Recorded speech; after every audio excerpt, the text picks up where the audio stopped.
बिस्मिल्लाहिर्रहमानिर्रहीम। जी दोस्तों, एक ख़बर मिली है कि पेशावर के अंदर एक कादियानी मरज़ई को बाज़ार के अंदर कत्ल कर दिया किसी ने। यहाँ पर मैं थोड़ा सा कमेंट करना चाहता हूँ और बहुत से दोस्तों ने मेरी तवज्जो भी इस जानब मबज़ूल करवाई। असल में पाकिस्तान के अंदर साजिश हो रही है, कादियानी मरज़इयों की साजिश हो रही है।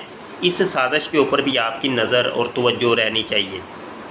अभी चूँकि मामलात बड़े गर्म किए जा रहे हैं, कोशिश की जा रही है कि किसी तरीके से वो जो 1974 का कानून बना था कादियानी मरज़इयों के लिए, और कादियानी मरज़इयों को नॉन मुस्लिम अक़लियत डिक्लेयर किया गया था, उस कानून को किसी तरीके से ख़त्म किया जाए और पूरी दुनिया के अंदर इस्लाम को और पाकिस्तान को बदनाम किया जाए किसी भी तरीके।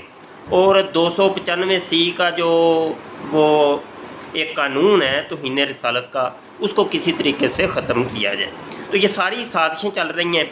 होता ये है कि ये कादियानी मरज़ई हजरात ख़ुद ही अपने बंदों को जानबूझ के कत्ल करवाते हैं और कत्ल करवा के ये फिर शोर मचाते हैं कि ये देखो जी हमारे साथ जुल्म और ज़्यादती हो रही है। तो इस साजिश के ऊपर भी तवज्जो रहनी चाहिए कि क्या हो रहा है। पिछले दिनों की बात है कि एडवोकेट यूसुफ साहब, उनको रबुआ के अंदर जनाब इन कादियानी मरज़इयों ने छुरियाँ मार के कत्ल कर दिया।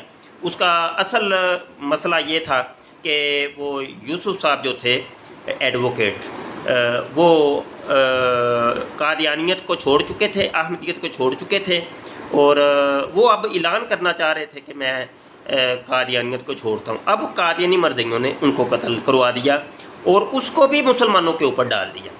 तो उनकी जो बेटी हैं नजमा रोज़ी साहिबा, हमारी बहन, वो इस चीज़ की शाहिद हैं। वो आज भी सोशल मीडिया के ऊपर शोर मचा रही हैं कि असल ड्रामा ये हुआ था। गुजारा ये है कि ये कादियानी मरज़इयों को जो कत्ल किया जाता है या इस तरह के मामलात होते हैं, ये असल में ये खुद करवाते हैं। इनकी अपना, अब ये जो बंदा कत्ल हुआ है कि हो सकता है हमारी छठी हिस्स कह रही है कि ये जनाब कादियानियत को छोड़ चुका था और ये मुसलमान होने का दावा और ऐलान करने जा रहा था। तो कादियानी मरज़इयों ने वो एक तीर से दो शिकार करने के लिए इनको कत्ल करवा दिया हो, तो ये भी हो सकता है।